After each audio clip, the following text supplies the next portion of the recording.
অতিরিক্ত 6 তাকবীরে কোরবানির ঈদের নামাজ আজকে আপনাদের সামনে প্র্যাকটিক্যালভাবে দেখিয়ে দেব যে কিভাবে অতিরিক্ত 6 তাকবীরে আমরা ঈদুল আজহা নামাজ আদায় করব। বন্ধুরা, এই নামাজ নিয়ে আমরা অনেক সময় দেখা যায় দ্বিধাদ্বন্দ্বে পড়ে থাকি। যেহেতু বছরে 2টি ঈদ হয়, এই 2টি ঈদে আমরা অনেক সময় দেখা যায় নামাজের ভিতরে ভুল করে ফেলি এবং নামাজের তাকবীরগুলো নিয়ে আমরা অনেক সময় দ্বিধাদ্বন্দ্বের ভিতরে পড়ে যাই। ইমাম সাহেব যখন তাকবীর বলে হাত উঠায় তখন দেখা যায় আমরা এদিক সেদিক তাকাই যে ইমাম সাহেব হাত ছেড়ে দিচ্ছেন কি দিচ্ছেন না, কিভাবে তাকবীর বলতেছেন, এটি নিয়ে কিন্তু আমাদের মাঝে দ্বিধাদ্বন্দ্ব হয়ে যায়। এই জন্য আমি চাচ্ছি যে আপনাদেরকে এই ভিডিওর মাধ্যমে প্র্যাকটিক্যালভাবে দেখিয়ে দেব যে কোরবানি ঈদের নামাজটা আমরা কিভাবে স্বয়ংসম্পন্ন করে নেব।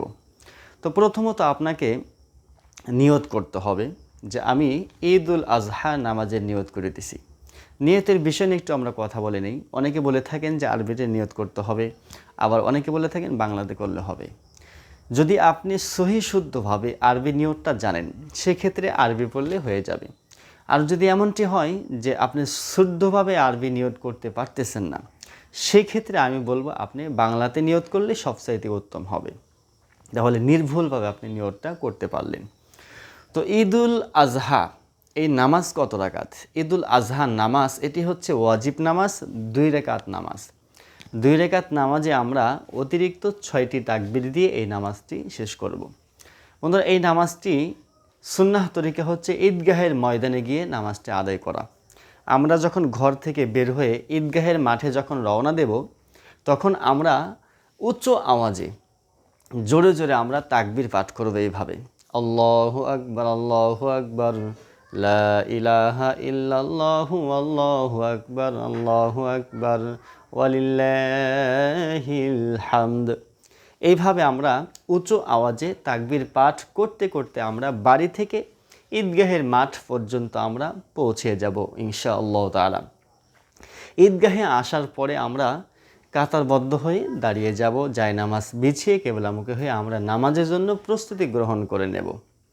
এখানে নামাজের জন্য প্রস্তুতি গ্রহণ করার পরে যেহেতু আমরা সবাই খোলা মাঠে আমরা ঈদগাহের মাঠে নামাজ আদায় করি, সেক্ষেত্রে আমরা জামাতের সাথে নামাজ আদায় করব। আজকে আপনাদেরকে বলবো জামাতের সাথে ঈদগাহের মাঠে নামাজ আদায় করার নিয়মটা। তো ইমাম সাহেব যখন বলবে যে আপনারা সকলে কাতার সোজা করুন, তো আপনি কেবলামুখী হয়ে কাতার সোজা করে দাঁড়িয়ে গেলেন।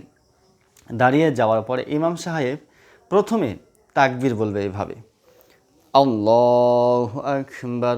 তাকবীর বলে হাত বাঁধবে, হাত বেঁধে সানা পড়বে মনে মনে। আপনারাও তাকবীর বলে হাত বেঁধে সানা পড়ে নেবেন এইভাবে, সুবহানাকাল্লাহুম্মা ওয়া বিহামদিকা ওয়া তাবারাকা ইসমুকা ওয়া তাআলা জাদ্দুকা ওয়া লা ইলাহা গায়রুক। সানাটা পড়ার পরে অতিরিক্ত 3টি তাকবীর দিতে হবে এভাবে, আল্লাহু আকবার। প্রথম তাকবীরে ইমাম সাহেব হাত ছেড়ে দিবেন, আপনারাও হাত ছেড়ে দিবেন। দ্বিতীয় তাকবীর আল্লাহু আকবার, হাত ছেড়ে দিবেন। তৃতীয় তাকবীরে আল্লাহু আকবার, হাত বেঁধে নেবেন। তাহলে প্রথম তাকবীর দিয়ে আপনারা হাত বেঁধে সানা পড়ে নিলেন।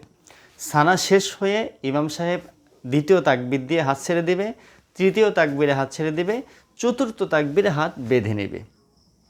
তাহলে প্রথম রাকাতে মোট হচ্ছে 4টি তাকবীর। প্রথম তাকবীরটি হচ্ছে নামাজের তাকবীর, আর দ্বিতীয় শেষের 3টি তাকবীর হচ্ছে অতিরিক্ত ঈদুল আজহার তাকবীর। তাহলে অতিরিক্ত তাকবীর দিয়ে হাত বেঁধে ইমাম সাহেব আবার অন্যান্য নামাজের মতো সূরা ফাতিহা পড়বে। সূরা ফাতিহার পরে অন্য একটি সূরা মিলিয়ে নেবে। মিলিয়ে নেওয়ার পরে অন্যান্য নামাজের মতো রুকু সেজদা করে নেবে। রুকু সেজদা করে প্রথম রাকাত স্বয়ংসম্পূর্ণ হয়ে গেল। এরপরে দাঁড়িয়ে আবার সূরা ফাতিহা পাঠ করবে। এরপরে অন্য একটি সূরা মিলাবে। তখন যারা মুসল্লি থাকবেন আপনারা চুপ করে ইমাম সাহেবের তেলাওয়াতটা শুনবেন। আর ওয়ালা দলিন যখন বলবে তখন আপনারা মনে মনে আমিন বলবেন। এরপরে সূরা ফাতিহার সাথে অন্য একটি সূরা মিলানো শেষ হয়ে গেলে ইমাম সাহেব যখন রুকুতে চলে যাবেন, রুকুতে যাওয়ার পূর্বেই আমাদের দ্বিতীয় রাকাতে অতিরিক্ত 3টি তাকবীর দিতে হবে এইভাবে, আল্লাহু আকবার। প্রথম তাকবীরে হাত ছেড়ে দিবেন, আল্লাহু আকবার। দ্বিতীয় তাকবীরে হাত ছেড়ে দিবেন, আল্লাহু আকবার। তৃতীয় তাকবীরেও হাত ছেড়ে দিবেন। চতুর্থ তাকবীরে বেলায় আল্লাহু আকবার বলে রুকুতে গিয়ে সুবহান রাব্বিয়াল আযীম, সুবহান রাব্বিয়াল আযীম, সুবহান রাব্বিয়াল আযীম, এভাবে আপনারা 3 বার 7 বার 5 বার যতটুকু পারেন আপনারা বিজোরভাবে রুকুর তাসবিহগুলো পাঠ করে নিলেন। এরপরে সামি আল্লাহু লিমান হামিদা বলে আবার রব্বানা লাকাল হামদু বলবেন। অন্যান্য নামাজের মতো আপনারা রুকু সেজদা করে নিলেন। করে দ্বিতীয় বৈঠকে তাশাহুদ পড়বেন, আত্তাহিয়াতু লিল্লাহি, এটা আপনারা পড়ে নেবেন। এরপরে দরুদ শরীফ পাঠ করে নেবেন। এরপরে দোয়া মাসুরা পাঠ করে আপনারা সালাম ফিরাবেন। সালাম ফিরানোর পরে অনেকে দেখা যায় বাড়ির দিকে চলে আসেন না, এই ভুলটি কখনো করবেন না। সালাম ফিরানোর পরে সেই জায়গায় বসে ইমাম সাহেব খুতবা পাঠ করবেন, আপনারা মনোযোগ সহকারে খুতবা শুনবেন। এই খুতবা শোনাটা হচ্ছে ওয়াজিব, অর্থাৎ জুমার নামাজে প্রথমে খুতবা পাঠ করেন, এরপরে নামাজ পড়েন। আর ঈদের নামাজে প্রথমে নামাজ পড়ে এরপরে খুতবাটা পাঠ করে।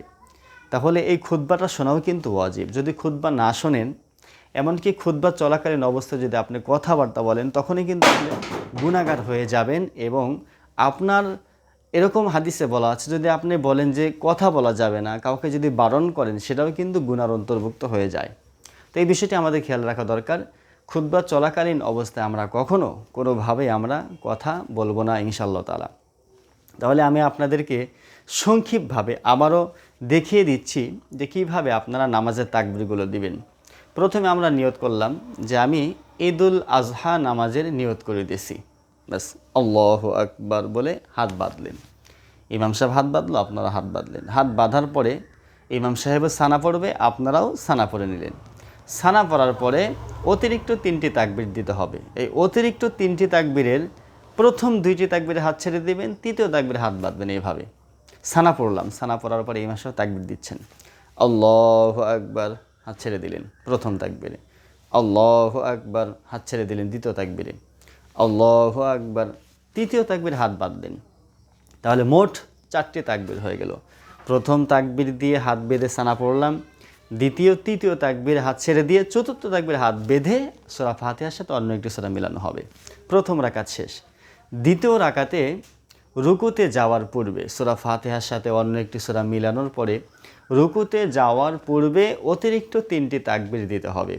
প্রথম তাকবীরে আল্লাহু আকবার, হাত ছেড়ে দিবে, আল্লাহু আকবার, দ্বিতীয় তাকবীরে হাত ছেড়ে দিবে, আল্লাহু আকবার, তৃতীয় তাকবীরে হাত ছেড়ে দিবে, চতুর্থ তাকবীরে আল্লাহু আকবার বলে রুকুতে চলে যাবে। রুকুতে গিয়ে অন্যান্য নামাজের মতো রুকু সেজদা আদায় করে নামাজটা শেষ করবে। বন্ধুরা, এটা হচ্ছে কোরবানি ঈদের নামাজ। আপনি কোরবানি ঈদের নামাজটা যেই নিয়মে পড়তেছেন, রোজার ঈদের নামাজটাও সেই একই নিয়মে আপনি পড়তে পারবেন। মহিলারাও এইভাবে নামাজ পড়তে পারবেন। যদি পর্দার ব্যবস্থা থাকে, তাহলে সেই ক্ষেত্রে মহিলারা ঈদগাহের মাঠে গিয়ে নামাজ আদায় করবেন। ঈদগাহের মাঠে নামাজ আদায়ের কথা রাসূল সাল্লাল্লাহু আলাইহি ওয়াসাল্লাম বলেছেন। যদি কোনো মহিলা অসুস্থতা থাকে, হায়েজ অবস্থা থাকে, সেই ক্ষেত্রেও সে যেন ঈদগাহের মাঠে গিয়ে নামাজে না দাঁড়িয়ে সেখানে দাঁড়িয়ে থেকে যেন নামাজের দৃশ্যগুলো সে দেখেন, এমন তাকিদ করা হয়েছে। যদি পর্দার কোনো ব্যবস্থা থাকে, সেই ক্ষেত্রে মা বোনেরাও ঈদগাহের মাঠে গিয়ে একসাথে জামাত আদায় করতে পারবেন। আর যদি পর্দার ব্যবস্থা না থাকে, সেই ক্ষেত্রে যাওয়ার তো কোনো অপশন থাকবে না, আপনারা বাড়িতেই নামাজ আদায় করে নিতে পারবেন। তো বন্ধুরা, পুরো ভিডিওটি আপনারা দেখে আশা করি বুঝতে পেরেছেন যে ঈদুল আজহা এবং ঈদুল ফিতর দুটি একই নিয়ম, শুধু নিয়মটা আমাদের পরিবর্তন করতে হবে। তো এই নামাজ কিভাবে পড়তে হয়, আশা করি আপনাদের ভিতরে আর কোনো রকমের সন্দেহ থাকবে না। বা নামাজের সময় ইমাম সাহেব যখন তাকবীর বলবে, আপনারা আশা করি এদিক সেদিক তাকাবেন না যে আসলেই হাত ছেড়ে দিল কে, হাত বাঁধলো কি না। এটা আশা করি আর ভুল হবে না ইনশাআল্লাহ আপনাদের। তো সুন্দর একটি ভিডিও আপনাদের মাঝে উপহার দিলাম। ভিডিও দেখে যদি আপনারা না বোঝেন, অবশ্যই আপনারা কমেন্ট বক্সে কমেন্ট করে জানাবেন আপনাদের মন্তব্যটা। আর ভিডিও দেখে আপনারা কতটুকু বুঝতে পারলেন, সেটাও আপনারা কমেন্ট বক্সে জানিয়ে দিবেন। আর যদি নতুন হয়ে থাকেন, অবশ্যই এই চ্যানেলটি সাবস্ক্রাইব করে রাখুন, বেল বাটনটা ক্লিক করে রাখুন নতুন নতুন ভিডিও পাওয়ার জন্য। বন্ধুরা, শেষমেশ কথা হচ্ছে, ভিডিওটি আপনারা দিন প্রচারের জন্য, ইসলাম প্রচারের জন্য প্রচুর পরিমাণে শেয়ার করুন, যাতে করে আপনার একটি শেয়ারের মাধ্যমে অন্য একজন দিনী ভাই এবং বোন ঈদের নামাজটা সঠিকভাবে শিখতে পারে। তাহলে আপনার শেয়ারের মাধ্যমে যদি সে শিখতে পারে, অবশ্যই আপনি সওয়াব পাবেন, আশা করা যায় ইনশাআল্লাহ তাআলা। তো এই ছিল আজকের ভিডিও ঈদুল আজহা নামাজের। ইনশাআল্লাহ নেক্সটে আরও ভিডিও নিয়ে আসবো। সকলে ভালো থাকবেন। আসসালামু আলাইকুম ওয়া রাহমাতুল্লাহি ওয়া বারাকাতুহু।